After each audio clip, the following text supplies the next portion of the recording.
Hi everyone, welcome back to my channel. So today is actually a different video. I'm going to be talking about my job as a software engineer who works remotely from my home. And I kind of just wanted to share a bit about my story and how I got started working in tech consulting. I'll talk about like some of the things that I do as a programmer, my education that got me here. Yeah, this is my first career related video, but I think it's kind of interesting and it is a big part of my life. So I really just wanted to share a little bit of a glimpse into what I do as a software engineer. So my path to being a software engineer was not very traditional. When I was trying to figure out what I wanted to do in college, I bounced around with so many different ideas.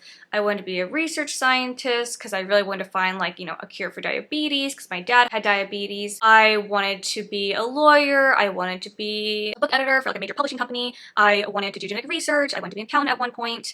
You know, the world was my oyster and there were just so many things that I wanted to do. So coming up on my junior year of college, I thought I was going to graduate with an English degree. I think I felt the pressures of society of, unless I'm willing to grind it out in like a big city, was I ready to do that in hopes of becoming an editor for Random House or Penguin or something like that one day? And I definitely just scared myself out of the uncertainty of living in such a big city by myself. I still was able to graduate with an interdisciplinary minor. For those of you that don't know, it's basically a create your own minor. So since I had taken enough English and language classes like that, I was able to pick up that as a minor. So at least those weren't gone to waste.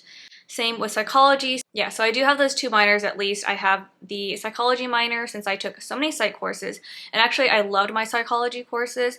I just figured if I was going to do psychology, I would have to go to med school and become a psychiatrist because that's just the way I am. And you know, if I didn't take it all the way, then why was I doing it? Because I feel like, again, society, everyone gets a psych degree because they don't know what they want to do, so it's like, let's do psychology. But I have always loved psychology, things like that, so part of me is like, well, I could have done that. But I think the idea of med school and many more years of school was just daunting and simply out of the question for me at the time. I was so burned out from going hardcore from school since I started school, you know, like in what, pre-K, kindergarten? So yeah, just didn't do that. My other minor was my interdisciplinary minor in creative and critical writing because I had taken so many like critical language courses as well as my creative writing courses, which, you know, I will always say that I am a writer at heart. I had started a blog when I was a freshman in college in 2012, blogged on and off since then, and you know, one day would I love to write like a young adult novel? Sure would. Would I love to write a memoir one day? Definitely would love that. I will always be a writer. Even if I don't blog consistently, I am always writing. And so I was like just looking through all the different majors you could do at my college, and I stumbled across communication, public relations, and I was thinking, wow, I would love that. Could you imagine me being a PR rep for a celebrity? And if you don't know me, I am a huge pop culture, entertainment news junkie. If you want to know a birthday or, you know, like just random things about celebrities, most likely I will know something about a celebrity that you're referring to, or a TV show or a movie or anything like that. So I'm great for trivia night. I had to extend my time at college because I needed to take more classes, so I ended up taking 2 more semesters. I was originally supposed to graduate in May 2016 with the rest of my peers, but I ended up graduating December 2016 because I needed to take more classes. So the summer and fall semesters of 2016, I jammed so much. I did an out-of-state internship at a country music PR firm. It was not all glitz and glamour at all. I think they had taken on too many interns. It was an unpaid internship out of state. I was fortunate to be able to live with some family members, so I didn't have to like rent a place, but like it just wasn't great. They had too many interns. There was not enough work for us. I did work the CMA, which is the Country Music Association, the CMA Fest, which is really cool. And it really opened my eyes that unless you are going to be a cutthroat person, willing to do whatever it takes, you're not going to make it in PR. Especially at the time when I was 22, that was not my personality. And I would never say that I'm a cutthroat person. I will say I'm a hardworking person, and if I set my mind to something, I'm definitely going to do it, but I am not willing to push people down. I'm not willing to lie and cheat about it. So that was not the path for me. And it was a very harsh reality for me to realize because I thought this was it. You know, I thought I had figured out what I wanted to do. I had strong PR writing skills. I could write an AP style extremely well. I thought this was it. And I thought I could, move to Nashville, move to Los Angeles, and kick off my career there, but such was not the case. I ended up also doing 2 more marketing actually related internships in my fall semester while still taking my final courses. I would say I really packed my schedule, but I was playing catch up, honestly. I figured the more internships I had, the more experience I could get, the better. I graduated with a Bachelor of Science in Communication with a specialization in Public Relations, as well as those 2 minors I spoke of earlier, and that was December 2016. I was not able to get a job until November 2017. I applied for every entry-level marketing type of position, you name it. I even took up a seasonal position working at Macy's in, I think it was like August or September of 2017, because I needed some sort of income. I needed some sort of focus. I felt incredibly discouraged. I felt like my parents had spent so much money on my education, and I felt so terrible for letting them down that I wasn't able to just immediately get a job after getting a degree. For lack of a better word, I just felt like a failure. And when I did get my first job, it was $15 an hour. It was a job that paid so low compared to, I think, what you should get as someone who has a college degree. And it just wasn't for me either. It was email marketing, but it wasn't creative in that sense because it was a very template form, and it actually was for a book publishing company. It was like a small Christian book publishing company, but it wasn't what I thought it was going to be, right? I started to apply for more jobs after a little bit because I just knew I didn't want to be stuck in this email marketing position. There wasn't really room for growth at that company as well. So I started to look for a different job, and I came across this one for a social media and digital marketing coordinator. And social media and writing and marketing was something that always interested me. And I was like, all right, let's just do it. My interviews went really well, and I got the job. And it was a huge pay jump. So I went from making $15 an hour, not being salaried, to making $45,000 a year. So I was really excited for this new job. It was my first salaried position. I felt like such a big kid. This company really took a chance on me. I didn't have a ton of like real world experience, so to speak. I had a lot of classroom experience. I had a lot of personal experience in managing my own social media accounts and websites and things like that. So I was 24 and I was managing all these brands. I knew they were taking a chance on me, and I really just wanted to impress them. I wanted to show them what I could do. So I was in charge of multiple social media accounts for multiple CPG brands, and there were things I had to run. I had to run Facebook, Twitter, Instagram. It would have been like such a great experience, but it was only me. There was nobody else in the company who knew about marketing, who knew about social media. They didn't understand branding at all. There was no cohesive branding across any of these brands, and it was a very toxic environment as well. So that was it was a very draining and very soul-crushing job to have. So I didn't know what to do. I was thinking about my different options. Like, I could just go back to school, and I had been saving a lot of the money that I was making, so I could afford it, especially going in-state. That helps out with your tuition a lot. So I ended up quitting my job at the end of 2018. It was not what I was meant to do for the rest of my life. I know that for a fact. And there were actually there was different signs that led me to that decision, but I decided in the end to go back to school. There was a school that was really close to where I was living at the time, and with the in-state tuition, I was able to get a second bachelor's degree without paying very much out of pocket until I moved out of state. Anyways, I'm jumping ahead, but basically, I went back to school. So I decided not to get a master's degree because I was gonna do computer science, which is what my husband does. And I didn't feel comfortable enough jumping into a brand new subject matter with no previous, academic experience. So I decided to get a second bachelor's. It was a lot cheaper as well. It was convenient for me to attend classes on campus and then also go hybrid once everything shut down. Yeah, so I went back to school January 2019 and graduated May of 2021. So I have a second Bachelor of Science. This one is in Information Systems Technology with a computer programming specialization. I will say, going back to school when you're like in your mid-20s, that was a little bit tough for me. not necessarily the course load. The course load was fine. I could keep up. You know, I worked really hard.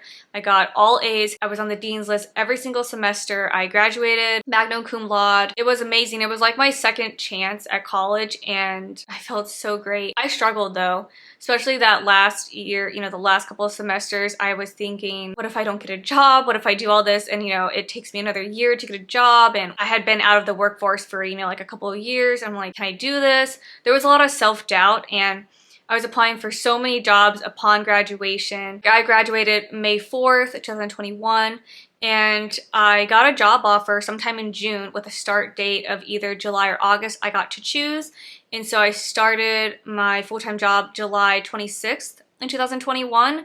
And I think it's fitting because it's been a full year since I've been at this job in tech consulting. It's definitely the best decision I made to go back to school for myself. I didn't make this decision lightly, and I made sure I prepped so I was able to save for most of my tuition. My mom helped me out with books, I think, one semester, and then my husband did have to help me out the last semester of classes. I felt really proud that I was able to pay most of it myself based on my savings because my parents have, you know, like invested in me and like supported me all these years. So just being able to do something for myself financially speaking was a huge accomplishment for me. Tech consulting. If you're not familiar with tech consulting, there's a lot of popular firms like the Big Four. You know, there's like KPMG, there's Deloitte, there's Ernst & Young or EY. There's also one called Accenture. And I actually work for Avanade, and Avanade is basically a subsidiary of Microsoft and Accenture, and they're tech consulting. So when you work with tech consulting, your work is project-based, so you are staffed on different projects with clients all over the world based on what they need, and your projects can range from 1 month to many years. It just depends on what you want to do. So there's a lot of variety, which is super nice. There's lots of flexibility. There is so much support. You know, I have a career advisor. You can get mentors. There's so many people that you can reach out and ask for help. These types of companies are great for people who are new to starting out their career. So I joined as a new hire fresh out of college, so a lot of my peers were also had just graduated that year. It was such a welcoming environment. All those doubts that I had, you know, immediately faded away because I felt, you know, for the first time in such a long time that I could do this, that I could finally start my career. And I was 27, you know, being 27, starting your first quote full-time job, even though it was like my second full-time job, that was a lot for me to deal with. You know, I knew I was much older than most of my peers who were like, you know, in 23, 24. I definitely felt that pressure, but I tried not to let that deter me in any way. You know, I did my best, and I'm continuing to work super hard and to really create a career that I want to create. That's all to say, since I was hired in 2021 with COVID still going full speed, I've been working from home since. You know, our office has since opened back up,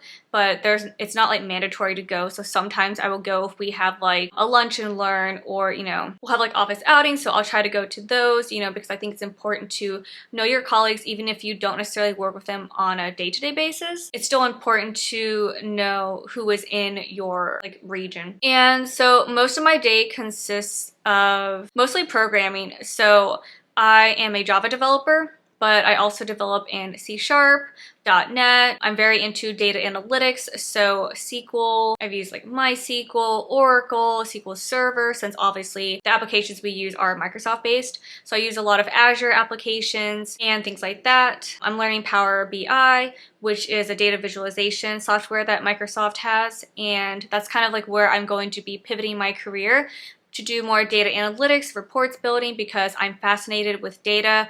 I would love to be like that person that works at a company that helps the client figure out, okay, we have all this consumer data. How do we form it in a way that we can, you know, use it to make smart marketing and business decisions? So that's where I feel like my career is going to take me. I started off as an analyst. In consulting firms, there's a lot of, it's like a tier based, and promotions are something you have to fight for. You have to submit yourself for promotion. It's not something that just gets handed to you. You know, these are big companies. They have a lot of employees, and it's easy to get lost in like the sea of people. It's easy to be a very small fish in a huge pond, but you can make yourself a bigger fish, and you can make yourself stand out. You just have to figure out what you're passionate about. You have to figure out what it is you want to work toward, what skills you really want to own, and everything like that. You know, I started as an analyst in July, and when it came down to mid-year promotions, my career advisor was so supportive, and he really pushed me to submit myself for a promotion. And at that time, I was feeling a lot of imposter syndrome. I was like, well, what have I done, you know? But then you can ask yourself, what have you done? And then if you start writing down all the things that you've done, you can find out that you've actually accomplished quite a lot. And obviously I don't know everything. There's so much that I need to learn. There's so much that I want to learn. And it's so important to also be a sponge. Any new job, really, you just want to be a sponge. You know, you want to learn from the best. You want to learn from your supervisors and your peers. It's so important to get feedback from team members and supervisors and things like that. And so I submitted myself for promotion in March. I found out in May that I got it. So now I am officially a senior analyst, which includes more notoriety. Obviously, there is a pay bump. I won't disclose my current salary. Like, I'll share my personal salary if you want to message me on Instagram, or, you know, if you know me in real life and things like that.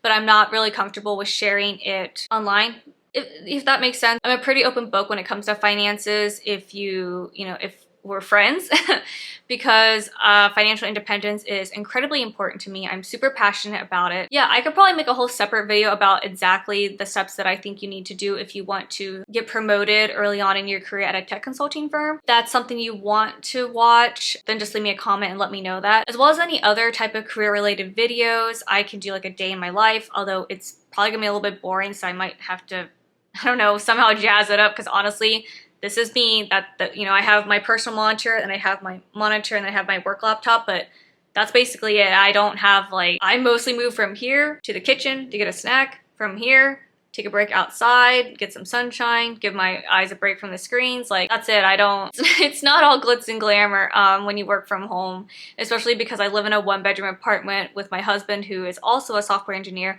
who also works from home. So we're about 100 feet from each other at all times. Yeah, if a day in the life of a software engineer who works remotely is something that interests you, definitely let me know. Let me know if you have any other career related comments, questions, or if you just kind of want to talk about, if you also had an unconventional start to your career. I would love to talk to you. Yeah, I'm 28. I got a late start in my career, and that's okay.